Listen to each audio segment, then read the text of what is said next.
Imagina o seguinte, você se muda para uma cidade nova, uma vizinhança totalmente nova, você não conhece ninguém. De repente, você suspeita que seu vizinho tem umas atividades estranhas sendo realizadas dentro da casa dele. De repente, naquele mesmo lugar, naquele mesmo ano, pessoas já mortas começam a desaparecer. Imagina que você descobre um dia que ele deixa um resquício de sangue na sua porta. Vendo esse rastro de sangue, você entra pela porta e se depara com inúmeros cadáveres abertos, principalmente de mulheres, partes genitais, entre outras anomalias. E se eu te contar que essa história é real? Eu sou o Pedro Mendes, esse é o canal Afirma Cash, eu vou acompanhar com vocês a história de Ed Gein. Cruise Country, 27 de agosto de 1906. Edward Gein foi o segundo filho de George Gein e sua mãe, Augusta Gein, que é onde toda a história tem um início. Vivia sua vida morando com seus pais e seu irmão mais novo, Henry Gein. A sua mãe Augusta era conhecida por desprezar o seu pai, acusando ele de ser alcoólatra e pecador. Mas por que pecador? Aí a gente entra mais fundo nessa história. A mãe de Ed Gein era uma maníaca religiosa. Principalmente teve grande influência na formação da ideologia que Ed Gein futuramente traz para nos apresentar. A mãe de Ed Gein aproveitou o isolamento para se afastar de qualquer outro tipo de civilização, onde eles foram morar num local muito abandonado. A mãe dele deixava ele somente ir para a escola e fazer as atividades que ele tinha que fazer na fazenda. Então a vida dele era bem reclusa. Desde criança ele não tinha tempo para brincar nem nada, era só escola para trabalho, trabalho para escola. A mãe de Ed Gein também acreditava que todas as mulheres, exceto ela, tinham tendências ou eram prostitutas. Então ela fez a cabeça dos filhos acreditar que as mulheres não eram puras, fazendo os filhos lerem e ouvirem versículos bíblicos, passagens bíblicas durante horas durante o dia.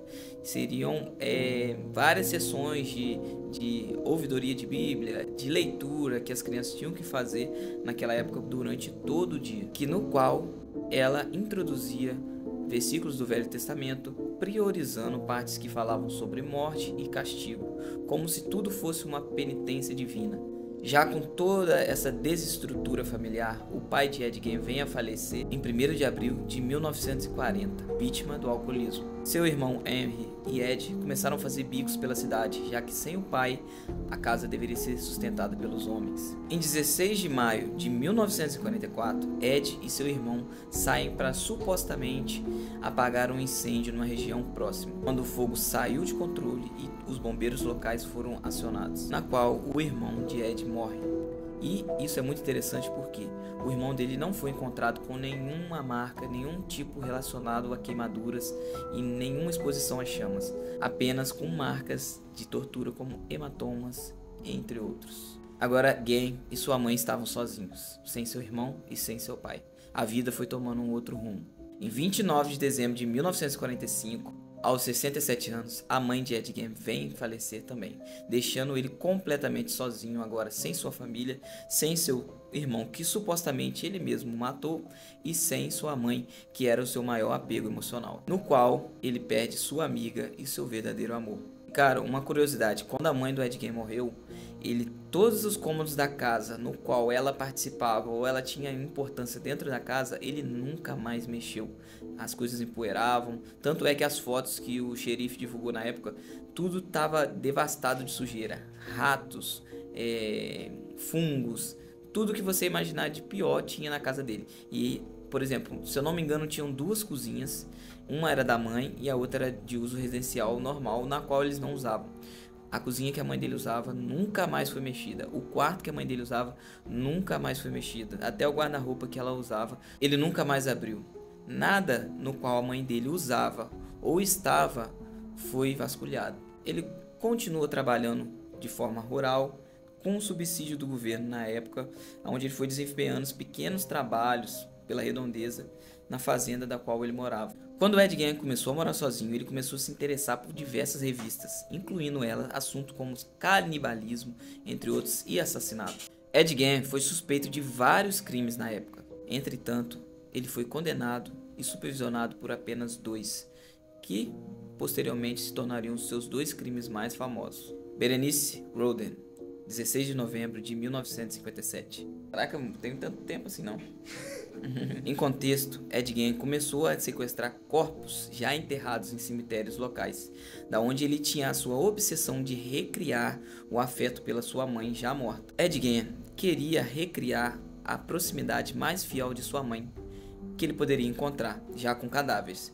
Disso, ele desenvolve uma obsessão em criar corpos, e principalmente máscaras corporais. Dentre os registros, acredita-se que pelo menos 8 cadáveres nos seus primeiros atos foram confirmados, e a sua grande obsessão eram mulheres que eram parecidas com sua mãe. Mas o que chocou o mundo não foram só os assassinatos.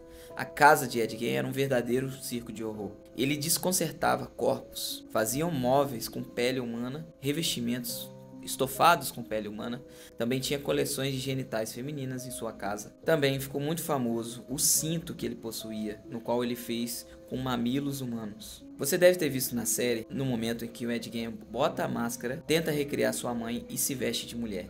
Os vizinhos contavam que ele tinha um costume de se vestir de mulher, porém eles não sabiam o intuito. Ed Gein serviu como inspiração para inúmeros filmes de terror. 2 dos mais famosos são O Massacre da Serra Elétrica e Psicose. A nova temporada da série Monstro Netflix retrata a vida de Ed Gein em pequenos episódios. Porém, há controvérsias. A série foi devastamente criticada pela crítica e também pelos fãs. A auditoria pública afirma que a série é totalmente gore e desnecessário cenas de ação e terror. Eu acredito que para relatar um serial killer, nós precisamos entender o que foi feito naquela época, mas não precisamos compreender o porquê. O maior erro da série foi tentar nos mostrar dentro da cabeça de Ed Gein, no final tentando justificar uma justificativa que é injustificável. Quero ressaltar todos os atores, a série é magnífica, realmente é muito gore para você que não assistiu. É uma realidade que foi um fato real que aconteceu, então eu acredito que não teria outra forma de retratar. Mas a série peca em querer mostrar a mente conturbada de Ed Gein, na qual nenhuma pessoa pode identificá-lo, ou nenhuma pessoa até hoje, mesmo na época ele fazendo acompanhamento psiquiátrico, foi capaz de entender. Quero ressaltar a atuação do ator Charlie Hunnam, que interpretou o Ed Gein, que foi fenomenal. Ele conseguiu trazer esse aspecto psicopata e psicótico para a série. É uma série muito boa, porém com contexto modificado. Para você que não tem estômago, eu sugiro que não assista. Essa série da Netflix tem pecado nas inúmeras temporadas. A primeira temporada do Jeffrey Dahmer, ele relatou o Jeffrey Dahmer realmente como ele era. Infelizmente, muitas pessoas acabaram criando crush não no ator, mas sim no personagem de Jeffrey Dahmer. Os irmãos Menezes tiveram o julgamento repensado depois que a série foi lançada. E dessa vez, Ed Gein. É uma história assustadora e horripilante. Coisas que nenhum humano seria capaz de fazer. Até porque Ed Gein já não era mais humano. Ele se tornava aos poucos um monstro. Comente aí embaixo o próximo tema, se inscreva no canal e acompanhe os nossos próximos vídeos. Valeu!